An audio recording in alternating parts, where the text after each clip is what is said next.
रांची पहाड़ी के बारे में भूवैज्ञानिकों का दावा है कि यह हिमालय से भी पुरानी है। इस ऐतिहासिक पहाड़ी के चारों ओर अंग्रेज अधिकारी कर्नल ओंसले ने तालाब बनाने की योजना बनाई थी। यदि 1842 में उस अंग्रेज अधिकारी की योजना सफल हो जाती तो रांची पहाड़ी का दृश्य अपने आप में मनोरम और रम्य होता। चारों तरफ सागर जैसा तालाब का विस्तार दिखाई देता और बीच में एक द्वीप के समान रांची पहाड़ी पर स्थित शिव मंदिर का नजारा होता। लेकिन अंग्रेज अधिकारी की यह योजना अधूरी रह गई। रांची पहाड़ी के एक हिस्से में बड़ा तालाब का निर्माण हो गया, लेकिन तीन तरफ बड़ा तालाब बनाने की योजना पूरी नहीं हो पाई। इस तालाब को बनाने में अंग्रेजी शासन के कैदियों की भी मदद ली गई। एक हिस्से में जिस तालाब का निर्माण अंग्रेज अधिकारी ने कराया था, वो तालाब 180 साल बाद आज भी शहर का सबसे बड़ा तालाब के रूप में प्रसिद्ध है। रांची बड़ा तालाब का निर्माण ब्रिटिश कर्नल ओंसले ने 1842 में करवाया था, जिसमें कैदियों की भी मदद ली गई थी। बाद में इस बड़े तालाब की ख्याति झील के रूप में भी है। इस झील की ऊंचाई समुद्र तल से करीब 2100 फीट है।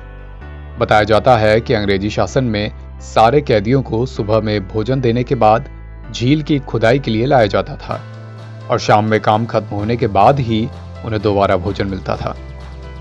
इस तरह से सिर्फ 2 वक्त का भोजन ही कैदियों को नसीब था और उसके बदले उनसे कड़ी मेहनत कराई जाती थी। इसी कारण कुछ ही महीनों में एक हिस्से में इतने बड़े तालाब का निर्माण कराने में सफलता मिल गई, जिसकी ख्याति झील के रूप में है। हालांकि अंग्रेज अधिकारी की मंशा रांची पहाड़ी के चारों ओर झील बनाने की थी, जो पूरी नहीं हो सकी। लेकिन ये बड़ा तालाब शहर के लिए लंबे समय तक एक सेंटर के रूप में रहा, जिसके आसपास खाली मैदान और खेत से लोगों की दिनचर्या शुरू होती थी। बाद में इसी तालाब में लोग स्नान कर अपने घर जाते थे। इसी तालाब का पानी भी आसपास के लोग अपने घर की जरूरतों को पूरा करने के लिए ले जाते थे। उस वक्त सिर्फ संपन्न घर के लोगों के पास ही अपना कुआं होता था। तब चापाकल की कल्पना भी लोग नहीं कर सकते थे।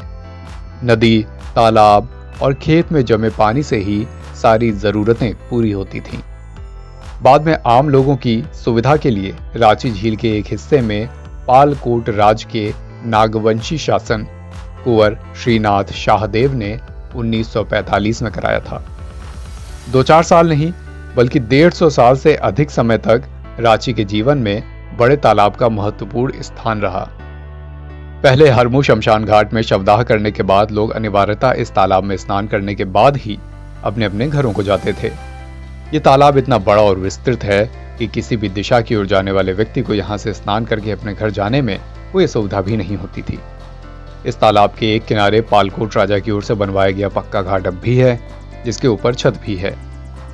यहाँ दशकर्म की सारी विधियां संपन्न की जाती थी, जबकि अंधेरा होते ही ये इलाका सुनसान हो जाता था।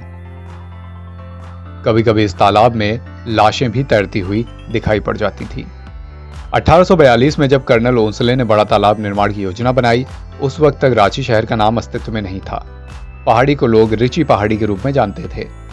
बाद में यही रिची पहाड़ी का नाम रांची पहाड़ी में तब्दील हो गया। 1845 तक अंग्रेज शासकों ने क्षेत्र का प्रशासन लोहरदगा से चलाया, लेकिन 1845 में लोहरदगा से किशनपुर विलेज को कर दिया गया। बाद में किशनपुर ही रांची बन गया। किशनपुर के भी रांची बनने के पीछे रिची पहाड़ी की ही प्रमुख भूमिका रही। पहाड़ी पर शोध के लिए लगातार देश दुनिया के वैज्ञानिक आते रहे। शोध से पता चलता है कि यह पहाड़ प्रोटेरोजोइक काल का है, यानी इसकी आयु करीब 4500 मिलियन वर्ष है। वहीं कुछ वैज्ञानिकों का कहना है कि रांची पहाड़ी मुख्य रूप से शेल चट्टानों से बना है और यह धारवाड़ काल का है, जिसकी आयु 3500 मिलियन वर्ष है। 26 एकड़ में फैले पहाड़ी मंदिर का इतिहास काफी पुराना है। ऐसी मान्यता है कि कई हजार साल पुराना पहाड़ी मंदिर के शीर्ष पर नाग देवता का वास है। नागवंशी शासनकाल में ही आदिवासी समाज के लोग पहाड़ी पर नाग देवता की पूजा करते हैं। हालांकि 1905 के आसपास ही पहाड़ी के शिखर पर शिव मंदिर का निर्माण कराने की बात सामने आती थी। ये भी कहा जाता है कि 1908 तक पहाड़ी पर पालकोट के राजा का अधिकार था, लेकिन पालकोट के राजा से इस पहाड़ी को नगर पालिका के एक अंग्रेज अधिकारी ने मात्र 11 रुपए में ले लिया था। रांची पहाड़ी के हस्तांतरण में यह शर्त लिखी गई थी कि पहाड़ी पर स्थित मंदिर सार्वजनिक होगा। रांची से एनबीटी ऑनलाइन की रिपोर्ट।